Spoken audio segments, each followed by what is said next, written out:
In my mind, I could see the movie really clearly.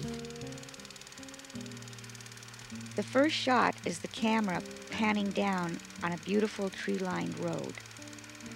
And you see this runner in the distance.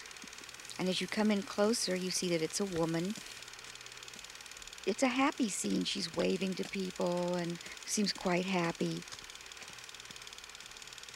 And as the camera comes closer, she's running toward the camera, and she has sunglasses on, and you start to see tears coming down her eyes.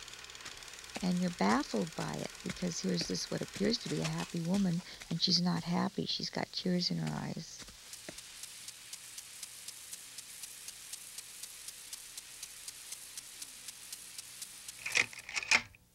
I can remember waking up in the morning, and for maybe 2 seconds, I would wake up thinking that everything was the same, and then it would hit me.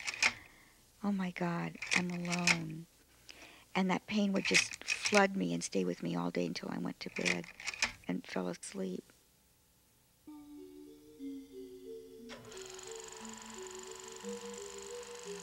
The next scene would be she walks into her living room, and now the camera pans the house. And it's just filled with family photos of her husband and her children and them together. And she looks at it all, and you get the feeling that something terrible has happened to her.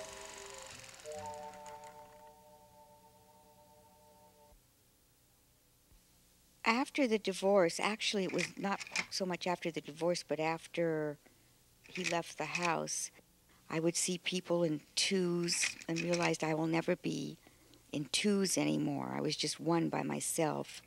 Or I'd see a car go by, and I'd say to myself, I'll never sit in the passenger side of a car again. I pulled in. I needed to be in my bedroom, locked away from the world, sort of licking my wounds and taking care of myself. I watched a lot of television, and I especially loved watching all the Fred Astaire, Ginger Rogers movies. It was a great escape for me. They numbed the pain. But after a while, that didn't work anymore, and I knew that I couldn't handle this by myself. I needed to get some therapy, and that took some time. My therapist said to me, if you don't put your hand on the door and turn that door and get out of the house, you could spend the rest of your life in your room. And that frightened me because I didn't want that to happen.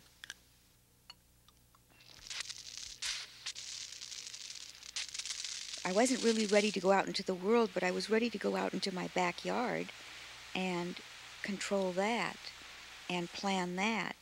And I did. I planned a garden. I made a picture in my mind of what I wanted, and then I started to build it. And in a way, I could see that if I can build my yard and make something pretty out of this chaos, I could do the same with my life. And I realized it's a step-by-step procedure. There's no end to this movie yet because I'm just continuing, but I passed all those major hurdles that would have prevented me from putting my hand on the door. I put my hand on the door. I've stepped out. I'm dating. I'm mapping out my life. I'm on my way.